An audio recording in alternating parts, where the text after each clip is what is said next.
Kisah pilu Abah Midin, penjual arum manis jual seikhlasnya, alat rusak dan uang 900.000 hilang. Kisah penjual arum manis yang menangis saat dibantu oleh seseorang, viral di media sosial. Mata pria tua itu terlihat berkaca-kaca ketika dibantu oleh seorang pemuda. Kisahnya viral di media sosial setelah diunggah akun TikTok @asepfurkon. Dalam video itu menunjukkan seorang kakek penjual arum manis, ia akrab disapa Abah Midin. Pengunggah tidak menyebut lokasi tersebut, namun keduanya berbincang menggunakan bahasa Sunda. Abah Midin tampak melayani pemuda yang membeli dagangannya itu dan langsung menaruh alat pembuat arum manisnya itu. Ia bercerita alat pembuat arum manis miliknya itu sudah rusak dan terkadang susah untuk beroperasi.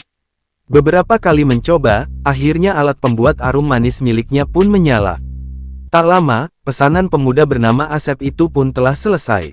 Namun, Abah Midin berusaha lagi memperbaiki alat pembuat arum manis itu.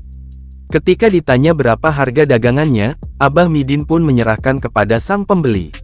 Abah Midin terkejut saat diberikan uang ratusan ribu oleh pembeli tersebut. Ketika menerima uangnya, Abah Midin beberapa kali mengucap syukur. Matanya tampak berkaca-kaca, tak lama kemudian menangis. Ketika ditanya untuk apa uang tersebut, Abah Midin mengatakan untuk membayar hutang.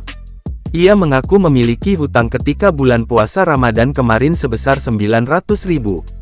Kemudian ia juga mengaku telah mendapatkan uang untuk membayar hutang tersebut, namun malah hilang. Video tersebut pun kini viral dan diunggah ulang dalam banyak akun di media sosial. Warganet pun ramai memberikan komentar dan doa kepada Abah Midin.